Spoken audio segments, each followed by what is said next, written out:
Welcome to Authentically Debz, a podcast about a Southern girl looking at 70.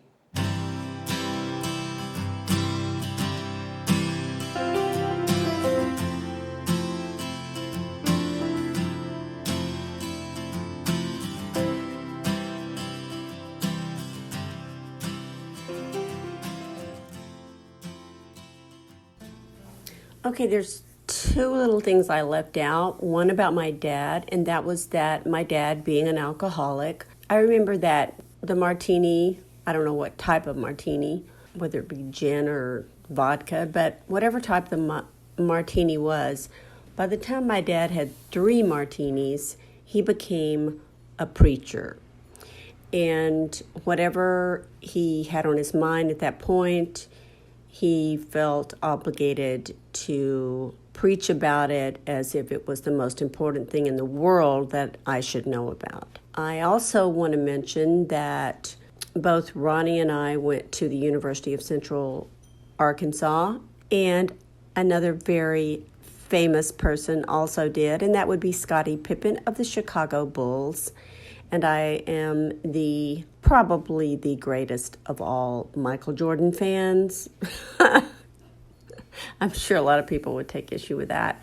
But I wanted to mention that too, just to put the University of Central Arkansas on the map. Okay, now we'll get to my mother's untimely death. My mother was getting ready to retire. She was almost 60, or maybe already 60. And she had plans for retirement. She was going to leave Little Rock or the suburb of Jacksonville and go back to Haynesville, where we went religiously every summer. No matter where we lived, we always spent the summer in Haynesville. And that was a very, very pleasant memory, another very, very pleasant memory for me. We either stayed with my aunts or we stayed in a garage apartment in my grandmother's old house, or we rented out a place from friends. But it was just always a wonderful summer for me. I got to go to Haynesville and do all the crazy things with my friends, and had a couple of boyfriends back then, and it was wonderful. I'm glad we did that. But my mother's plan for retirement was to go back there and live with my Aunt Ibby. And of my mother's 3 sisters, Aunt Ibby was my favorite. I mean, like the other 2, she was racist, but only because she was a follower. But she was a jewel to me, and was a sweetheart, and had rheumatic fever when she was little, had many open heart surgeries, and had just been through a lot, including the suicide of her son that I mentioned earlier. And so my mom had a plan for her retirement, and she was really looking forward to it. My mother was also around when I got pregnant, and she did get to meet my oldest daughter. And I think she died when my oldest daughter, Heather, was about 2. And I remember once we left Heather with her, and although she adored Heather, when we came back, she said to Ronnie and me, "Stay well." But my mom was just wonderful. I mean, so many people have shitty parents, and maybe my dad was a little shitty, but not that bad, all things considered. And they were both alcoholics, but my mom wasn't drinking, and she was they were both kind of extraordinary, and especially my mom.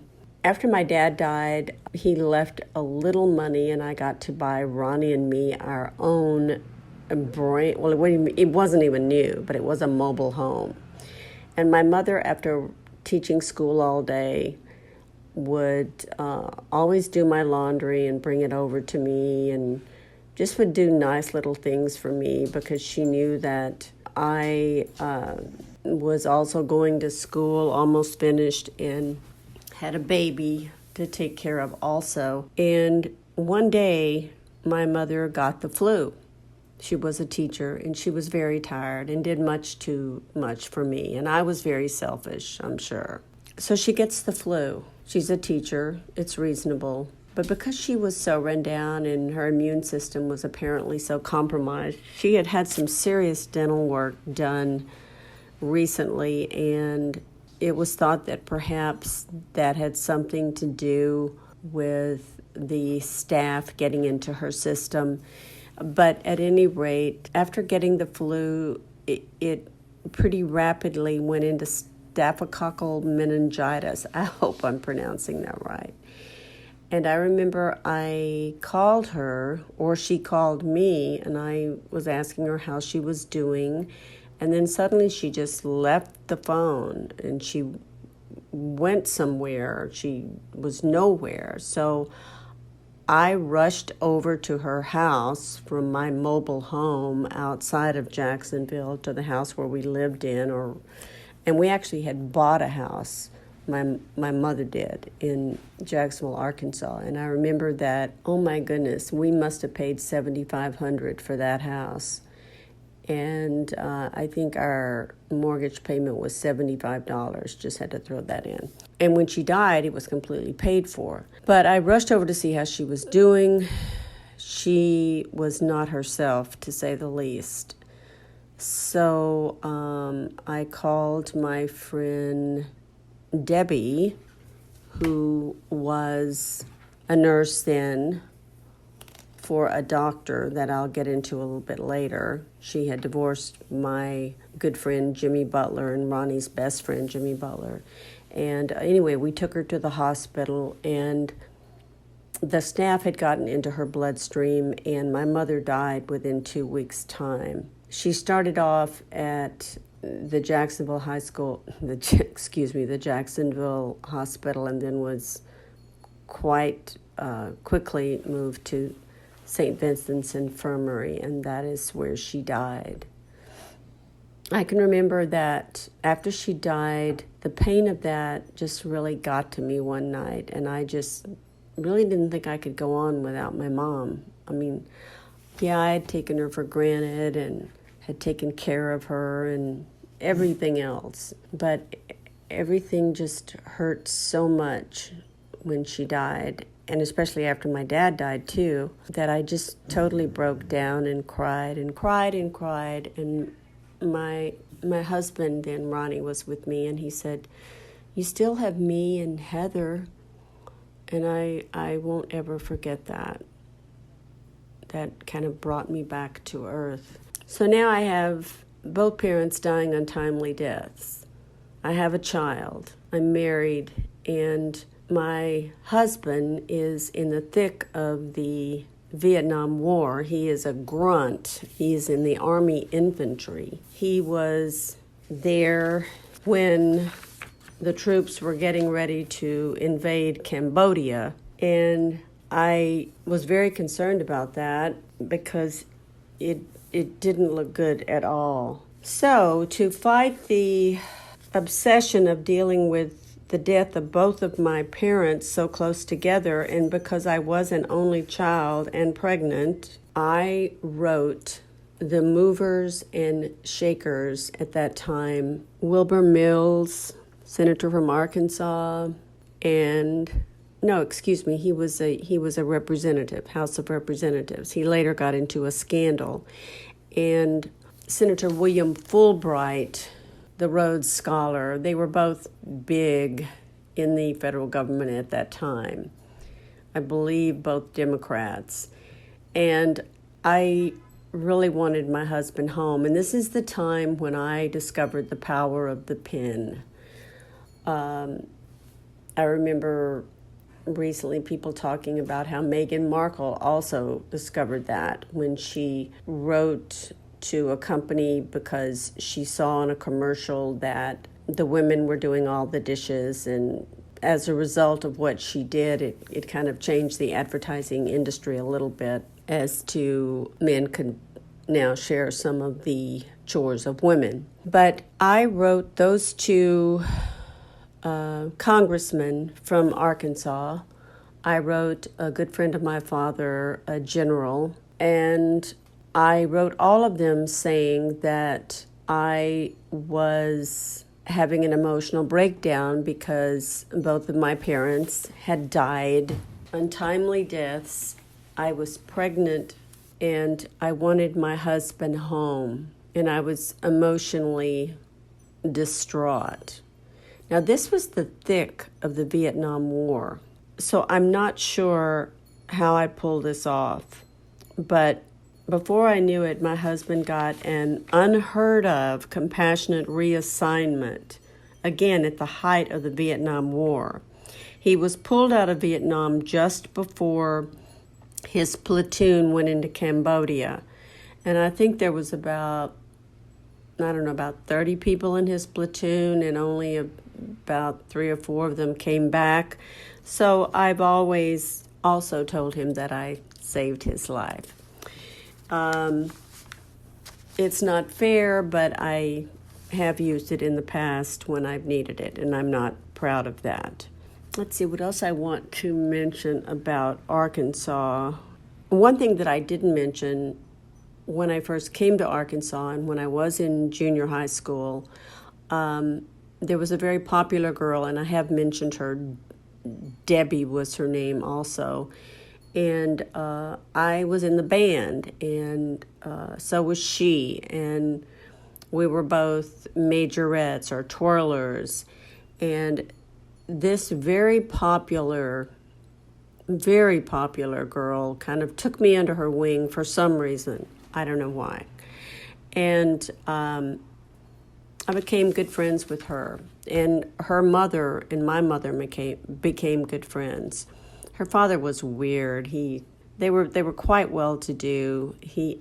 I don't know what his line of business was. I just know that he was always in bed, and his wife was waiting on him hand and foot, and I don't know what the whole story was, but I always loved to stay over there and to eat over there because her mother was a marvelous cook, whereas my mom, I was raised on hors d'oeuvres. Once I left my grandmother's house and Nobi's fabulous cooking, the only thing my mother knew how to make were salads, and they were great salads and little hors d'oeuvres. She was the party girl. So that's what I grew up on. But when I went to Debbie's house, her mother always cooked us like corned beef and cabbage, and she always brought it into Debbie's bedroom on TV trays, and we got to eat in there, and it was just so cool. Another thing about Debbie, at that time she was not married to Jimmy, my ex-husband's best friend, and also my friend. She was in love with a guy named Pat Grandjean, and we were in junior high, and I remember I was not sexual at all, but apparently she was. Looking back at this, I'd like to say, well, that wasn't really true, but I think it was really true. I think she was a really fast little girl, and every month we just had to hope that she wasn't pregnant. It was a big thing, and it was very exciting for me, and I'm sure it was, I would hope it was tormenting for her. Her mother never knew about it, but no, she never got pregnant. But I did want to mention that because that was kind of a biggie for me. I did remain in Arkansas until after I married and had my 2 daughters and divorced.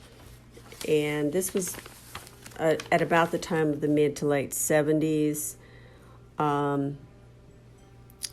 I have to mention now that I had my second nervous breakdown. Remember, I talked about my first one when I was age 10, and I couldn't sleep. It was all over insomnia. Then when we moved to Arkansas, it just kind of snapped me out of it. Well, this nervous breakdown, I was 22. I had graduated from college. My daughter was 4. And, of course, this was, again, about my OCD. I'm just calling it a nervous breakdown. It was precipitated by my graduating from college with a degree in special education and speech pathology. And I remember that I had interned that summer also at Arkansas Children's Hospital And I was just, I mean, I could have been a professional student. I always made straight A's, and I think I told you why, because I studied 24/7, and I often wondered what it would be like to just study like a normal person. Because I guess I thought I was incredibly stupid, or it was just the OCD, and I just had to obsess about all of my grades, and my compulsion to stop the obsession was by making A's. So once I graduated, it was expected that I would get a job, and I would either get a job as a speech pathologist, which I did for a short period of time, and I liked it, but then something happened with that job. It was nothing I did wrong. It was just, I don't know, it just kind of didn't exist for that long. So I was going to have to teach a special education class, and that was terrifying to me, because you have to understand that having OCD the way I did, I don't think I ever learned anything in college, certainly nothing about any strategies for teaching, or especially any strategies for teaching special needs children. I completely memorized my entire college career and got straight A's, but I was terrified at the prospect of actually teaching a classroom. I remember I got my teaching position, but the day before I was to report for duty, I resigned. I couldn't do it. I was so anxious. I felt like my head was going to explode. So my compulsion was to just resign. I had obsessed about it to the point that I just couldn't stand it any longer. It was either that or, go completely crazy. I don't think I ever considered suicide, but I just couldn't do it, so I just resigned. Now, that was okay with my husband at the time. I mean, he didn't care if I stayed home with the baby or the 4-year-old, and the 4-year-old didn't care either. I mean, she was thrilled, I think. But for me, it was a terrible, terrible depression. I realized what I had done. I'd gone to all this school. I'd made all these great grades, and I could not even teach. So during that depression, I developed a new obsession. And this was due to my resigning from my teaching position before I even started. But this time, my obsession was not about insomnia, but it manifested as a category of OCD that is called scrupulosity. And what that means is that's when one obsesses over their inability to get right with God. So I had managed to turn a compulsion into another obsession. And unlike many people with OCD, instead of having one obsession like Howard Hughes with his cleanliness, I moved from obsession to obsession to obsession. I still do. Right now I'm going through an obsession, and I'll tell you about it, and we'll see how it's going to end up. It's something that I can deal with and will deal with, but it has bugged me a bit. But at that time, it was all about scrupulosity. I was raised as a Southern Baptist, where at the end of the sermon, the preacher, the minister, would call for you to give your heart to Jesus and be saved. And once you were saved, you would be assured that you would go to heaven. And then you were baptized, but that was just kind of an afterthought. The big thing was being saved, giving your heart to God, giving your heart to Jesus. Because Jesus was the Son of God, and there were no other sons of God that I knew of at that time. And I used to watch people go down the aisle, and I used to see people that were joyous with this knowledge that they were saved. And suddenly for me, and I went down the aisle when I was 10, and before, I got into this obsession with it. And I thought, okay, I'm saved. I've never really felt the joy of it. And then the preachers also gave you an out. They gave you an opportunity to rededicate your life to Christ. So I got to walk down the aisle several times. But now I began to be obsessed that I really wasn't saved and that I really was going to hell, and that no matter what I did, I couldn't get saved. And I just obsessed about it to the point that I remember once I shared this with my husband, and he said, "Oh, don't worry about it." I mean, he wasn't especially religious. We weren't especially religious, but I just got on this kick of this new obsession. So once we were driving in the car, and we were on a highway somewhere in the Little Rock area, and my head was just, I obsessed to the point that the only way I could think of dealing with it at that point was just to open the car door and jump out. And probably I would have died. But my ex-husband did reach over and grab me somehow and still hold on to the steering wheel. So you know what? He saved my life too, but let's don't tell him that. But yeah, he pulled me back in. And so soon after that, the pastor came over to talk to me. Well, this poor guy didn't know what to say to me. He said, I can assure you, you are saved. You will be going to heaven. Don't worry about this anymore. Well, that didn't really help me. So what happened then was that my friend Debbie, who had now divorced Jimmy Butler, both Ronnie's and my friend, and had now married this doctor, she asked us if we'd like to go to Vegas with them. Well, to begin with, Ronnie, he's a great businessman, and at that point, he was beginning to go into his own business, which was in some kind of construction, land development, commercial utilities. I wasn't even sure what, because I was mentally ill then. I was sick and dealing with a lot, and I had a 4-year-old.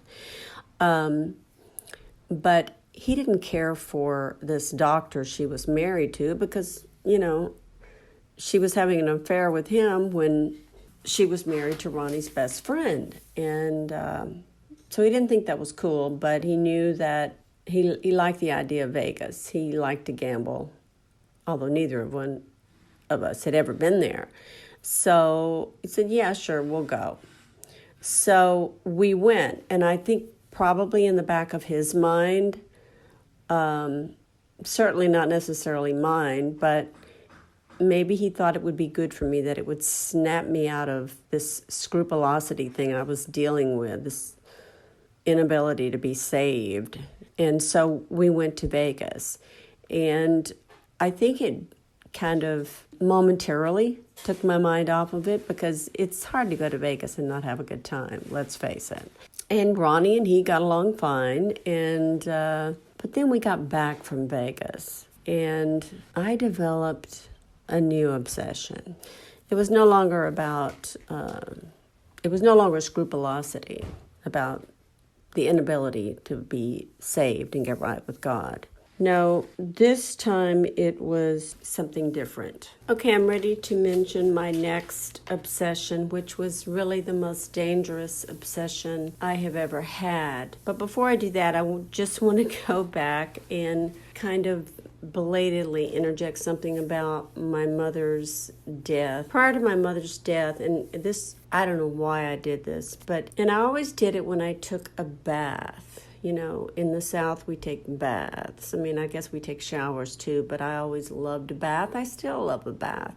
I think you probably get cleaner with a shower, but a bath is so much more relaxing. At any rate, when I was growing up, I think probably not until my maybe early 20s, maybe even late teens, I would imagine that my mother had died. And like I say, I only did this in the bath, and I would cry. I would literally cry and cry and cry, and real tears. And maybe I was acting, but I didn't know I was acting if I was.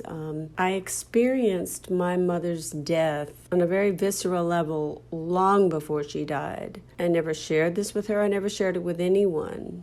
but I don't even know why I did that. But I remember it was so sad. But I did it numerous times, and I wasn't dreaming. I actually did it when I was taking a bath. So when my mother actually did die, I was, I'm sure, misunderstood by people because I didn't cry then. I did cry later, which I shared with you when I suddenly got that my mom was gone. And then I got very sad with my husband and my child. But at the funeral, I didn't cry. And looking back, I've never liked open caskets, and my aunts kind of took this over from me, and I wasn't strong enough to say anything about it. But there was an open casket, and my mother looked dead. She looked horrible, and I didn't like what they did with her, but I didn't cry. I seemed very remote. And one reason was because I had already experienced my mother's death.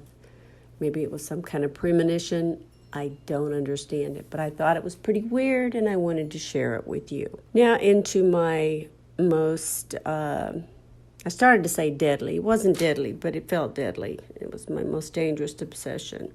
So we returned from Las Vegas. And, I'm sure my husband had every reason to believe that, okay, she snapped out of this thing. She's going to be okay. She's just going to be a stay-at-home mom and member of the junior league, whatever they did, But no, my new obsession was my friend Debbie's new doctor husband. Actually, he was the initial doctor that saw my mother before her death, when she first became ill with the staph infection that started out with the flu. But my new obsession was his penis. Let me repeat that. My new obsession was this doctor's penis, something I had never seen. Obviously, I had imagined it. I think what started this new obsession off was that I got some kind of I don't anymore at all, but I always had doctors, and I treated them with high regard. And the fact that my friend married one was just wow to me. And they wanted us to go to Vegas with him, which was even more wow. My husband thought it was no big deal at all, and I had a real time even liking the guy. I really had nothing more to do with the guy than he was attending my mother when she first got sick. But the fact that a doctor could know me personally, and I think I developed some kind of a crush on him. I mean, I never did anything with it, nor did he. It was just strictly my mental illness, my OCD. And so all I could think about was his penis. Having never seen it, I don't quite know why I was thinking about it so much. I guess because maybe I wanted to see it. I don't know. But it got to the point that anytime I had these obsessions, particularly with the scrupulosity, I shared that with my husband, and I really felt like I had to share this with him, which was not a good idea. He wanted to know what was wrong now, and I said, well, I can't help it, but I'm just thinking of... And I'm not saying this doctor's name, and I've mentioned other names, and I'm not really sure why, because I don't really think he was the best guy in the world, but I named him, and I told my husband, I said, I'm thinking of his penis. And he said, why? And I don't know, but I can't get it out of my mind. And my husband at the time was dealing with his own mental illness issues. I remember once and I may have shared this, excuse me if I'm repeating myself, but when we were in high school and I broke up with him once, he was in the hospital and he did take pills. He did try to overdose. He was also an alcoholic and grew up fighting. I think I also mentioned that his father, when he was a kid, if he came home and didn't win a fight with others, if he got into a fight, then his father would beat him up when he got home. So it was really sucky, and so he had a lot he was dealing with. So when I said this to him, he would just naturally kind of fly into a rage.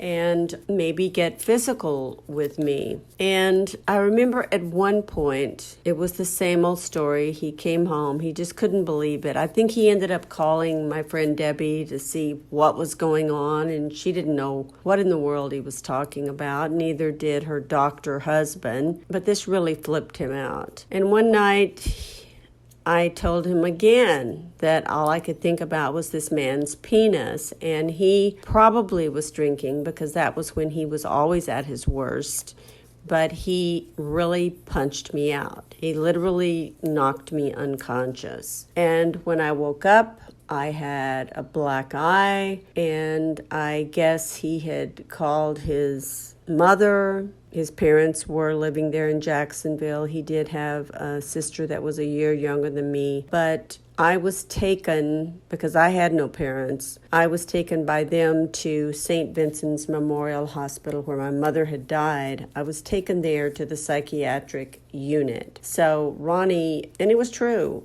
she must be crazy or she wouldn't be saying stuff like this, because he had already checked it out and apparently it wasn't true. So fortunately, he didn't try to kill the doctor. But when I got to St. Vincent's, the doctor that I began seeing was a doctor named, are you ready for this? Dr. Good. And he didn't know what to do with me either. I remember when I was in that psychiatric unit for 2 weeks that I looked like I worked there. I mean, I looked like an administrator. Visitors would come up to me and ask me questions, and I'd say, I'm sorry, I don't work here. But I looked and dressed and acted as if I was an administrator at that hospital. I saw things there that I hadn't seen before. I did see one person that I had gone to high school with. I saw a person that I assumed was schizophrenic because he saw things that were not there and shared that information. I stayed there 2 weeks, and although I might not look like I belonged there, there was one night when I really felt like I was going to hurt myself. I was in such agony about still this penis obsession. And I remember they had payphones then on the unit, and I called Dr. Good and told him that I was really feeling like I was going to hurt myself, and he gave me a sedative, and I slept through the night. And that's exactly what I wanted. I didn't want to be conscious anymore. I just wanted to be asleep and away from this obsession. I'm not sure I was ready to go home. The obsession had kind of died down, and I did go home. But once before I went into St. Vincent's Infirmary, this is something I want to mention, and I was driving my husband crazy with this thing about this guy's penis. I drove him to this before he knocked me out again, but I drove him to such lengths that he actually had a grand mal seizure. When that happened, it just kind of shook me up and thought, whoa, he's having a grand mal seizure. He was shaking all over. He had saliva coming out of his mouth. Wasn't with it enough to call 911, but it just really shook up my shit. So I thought, I can't be crazy right now because he's kind of going crazy right now. So he came out of the seizure, and shortly thereafter, another bout of my dealing with the penis situation, and I did get knocked out. But I reminded him sometime much later that he had had a seizure, and he totally denied it, and his family denied it. But he obviously suffers from seizures. I'm not saying he's epileptic, but that was a grand mal seizure. And I don't think it was the first one, and probably not the last. At any rate, I get home from the hospital, and Dr. Good, who was with this group called Arkansas Psychiatric Group, they were the elite psychiatric group in Little Rock. Wow. And they were in Western Little Rock, which was the real shishi part of the city. And he wanted to make sure, because I could not assure him that I was not going to talk about this man's penis any further. But at least at least he knew that I was bona fide crazy, because had been in a psychiatric unit. So maybe he wasn't going to knock me out. But I could not assure the doctor that I wasn't going to talk about it anymore. So what Dr. Good did was give me a big old dose or injection or something of Thorazine, so that for the first few days I was home, had I any inclination to talk about this doctor's penis, I could not be understood because my tongue was suddenly or felt so thick that I could no longer enunciate syllables, much less words, which was fine with my husband. I'm not sure what was going on with my child at this point, but I'm sure I had some help with his mother, who kept her when she was a baby when I was in college. And I never liked that. I never appreciated the fact that she was willing to keep the baby for me while I was in college. I was always kind of fucked up and jealous. I didn't like her taking care of my child, period. But at any rate, I really couldn't talk for the first few days I was home. What Dr. Good wanted me to get into as soon as possible was group therapy at their clinic in West Little Rock, and I did that. And once I started in that group, my husband may have driven me over the first time, but after that I began driving myself. The leader of the group was a psychologist, not a psychiatrist. And he asked the Dr. Good if he could take me off of the Thorazine because I couldn't even communicate in the group. And Dr. Good did take me off of Thorazine. I think he, at this point, thought maybe I had bipolar disorder, which then was called manic depressive disorder.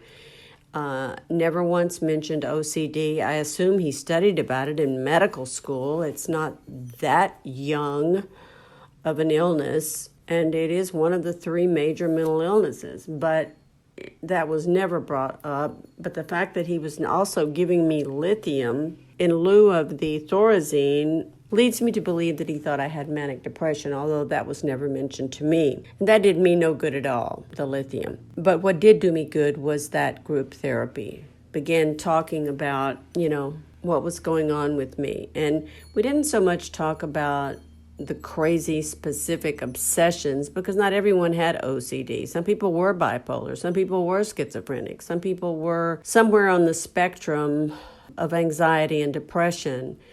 We talked about how to function and make it work in the real world. This was a good therapist. I saw him in group for months. At that point, and these people were part of Arkansas Psychiatric Group, and at this point, Dr. Good wanted me to not only go to the group, but he wanted me to see a psychologist privately at least once a week. So I started seeing this psychologist, a different one from the one that led the group. He was also a wonderful doctor or psychologist, I thought so. I'll just say his first name was Bud. And one thing he's told me that has held me in good stead is that he said to me, you can feel crazy and you can think crazy, but you can't ever act crazy because that will just, that's how you'll get put away. If you want to make it in the real world, if you want to have a real life, then you can do the first 2 things, but you can't act crazy. I never forgot that, and I remember it to this day. So what happened was that I began actually to get healthier. And by this time, I was healthy enough to have taken another teaching position at a middle school. I can't really say I felt confident about it, but it felt better taking it than not taking it. And I kind of had to prove it to myself that I could do it. And I was also by this time pregnant with my second child. And now I've thought of this other thing. What's happening is that I'm looking at my notes and then I'm talking to you guys and I'm skipping things in my notes that I really want to bring out. So at this point, I want to mention one more thing about, well, actually 2 more things about Arkansas Psychiatric Group, but even prior to that, when I was in St. Vincent's. I mentioned that I saw schizophrenic people, I saw all kinds of people, but I did see one suicidal young woman who was younger than me. She was in high school, and she was there because she had tried to kill herself because her boyfriend broke up with her. That was something that I just didn't understand. I just couldn't understand why, and as sick as I was, the thought that anyone would try to kill themselves over a man. I just thought that was truly crazy. In fact, I still feel that way. And the last thing I want to mention about St. Vincent's, and I really need to mention this because it irks me even to this day. Although I guess I've forgiven this woman in the whole episode. But while I was at St. Vincent's, one thing they required us to do was to go to occupational therapy, where, notoriously you make baskets. And we did make baskets. And we did other things, I don't know what. But when you first went into OT, you had to meet with the head occupational therapist. She may have been the only occupational therapist, and the rest of the people were just technicians or assistants or something. I'm not sure. But this was a big room on that psychiatric ward. And her office was a glass office in the middle of that big room that had a lot of space. So from her office, she could see what we were doing at all the different tables. And, we could see inside her office, but we were busy making baskets and stuff. But before I could even be allowed entry into the OT department, I had to have an interview with her. For those of you that have seen the wonderful classic movie, One Flew Over the Cuckoo's Nest, you'll remember Nurse Ratched. Well, she was the Nurse Ratched of St. Vincent's Infirmary. I was led in by some technician, some assistant into the OT department. This woman was Caucasian. She was in her early 40s. She had black hair, and she was a piece of work. An understatement looking back. She took me into her large office that was glass all the way around. I don't remember exactly what she said to me because at that time I was truly in this very fragile mental state. But I do remember I was in her office for only about 30 minutes tops, maybe even less. But in that amount of time, this woman, this witch, quite nonchalantly and no doubt systematically got me to tell her things about myself that she almost simultaneously turned against me.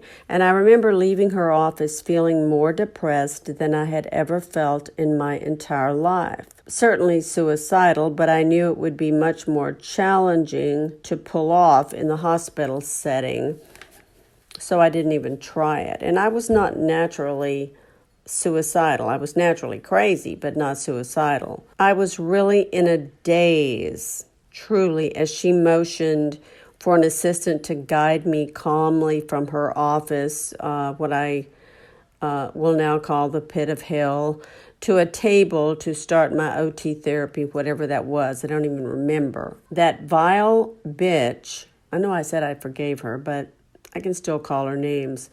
She had dressed me down to the point of my wanting to die.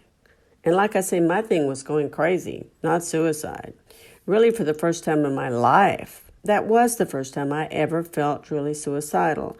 And again, I can't tell you verbatim how she accomplished that, but looking back, I'm sure she did it to all of the poor souls, patients, who entered her web. I won't ever forget that. And if I could, I would travel back in time, and although I say I've forgiven her, I would beat the shit out of her for what she did or tried to do, not only to me, but I'm sure to all of the other psychiatric patients on that ward.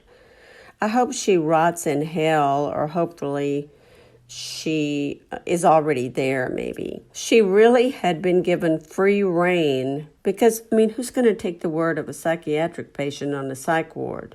That woman was evil personified. But why? She must have been sicker than any of us patients. Either way, she was a cunt. And having said all that, there's always a silver lining.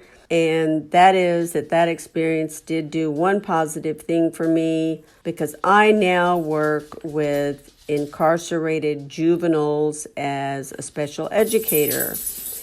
And I honestly try every day to provide my students with the kindness and empathy that sorry excuse for a human being, that monster posing as an occupational therapist at St. Vincent's Hospital in Little Rock, Arkansas, never gave to one patient who crossed her threshold. And thank you so much for letting me share that.